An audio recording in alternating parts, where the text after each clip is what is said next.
Hey, so I'm Scott Putnam. I'm the guy who actually filmed this little movie, and I've got some background information for you if you're interested in doing this dive yourself. So to do the shark dive, you first got to get yourself to Fiji.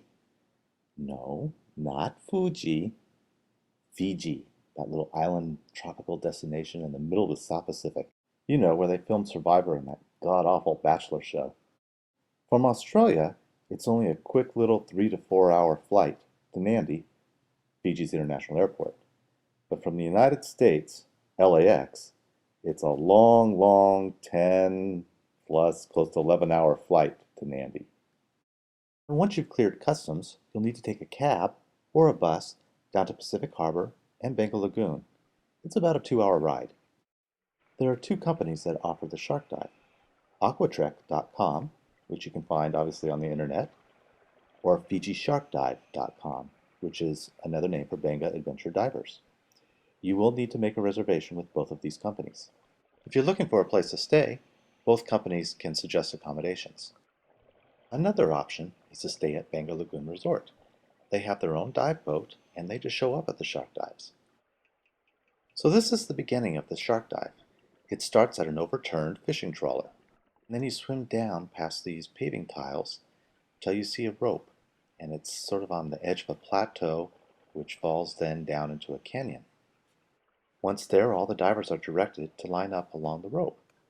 Now the first thing we saw when we got down there were bull sharks, just 2 of them.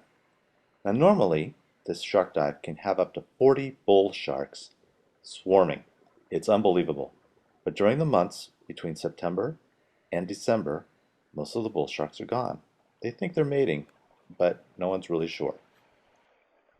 Now very soon after we appeared on the scene, the bull sharks disappeared, and there were no other sharks to be seen. So it really just turned into a big fish dive which was sort of odd because you're paying all this money for a shark dive. And to be quite frank, I was getting just a little bored. And then Joyce showed up, and things got a little more exciting. So, as you can see, Joyce is a tiger shark, and I've got a wide-angle lens on here, so it's really hard to tell, but she's actually quite close to me. Tiger sharks rarely show up for this dive, so to actually see one was really spectacular. Last one these dive companies had seen was 5 weeks prior. I'm expecting Joyce to follow the same pattern and come back through again the same way. But all of a sudden I notice she's coming straight down at me. So you're going to see dive masters come right up in front of me and push the tiger shark away. And now it's only 2 feet away from me. It's that close. Now am I scared? Yeah, just a little. I had let my buoyancy be a little positive so that I wouldn't be stirring up the bottom as I was filming. But that meant I was floating right into the shark's mouth. So it was a good thing that the dive masters pushed me back and then pushed the shark away.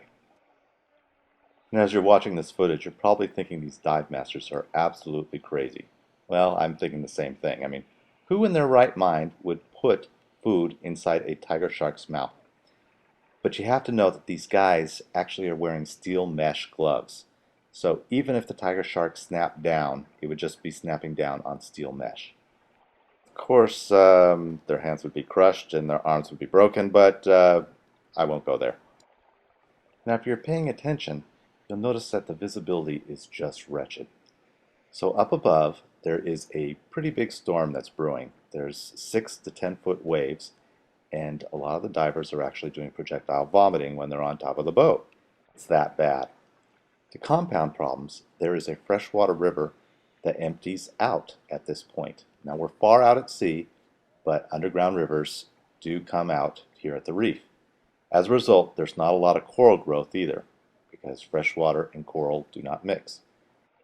As for the ethics of whether it's proper to feed sharks in the wild, well, let me just tell you, you will not see these sharks unless you go on a shark dive.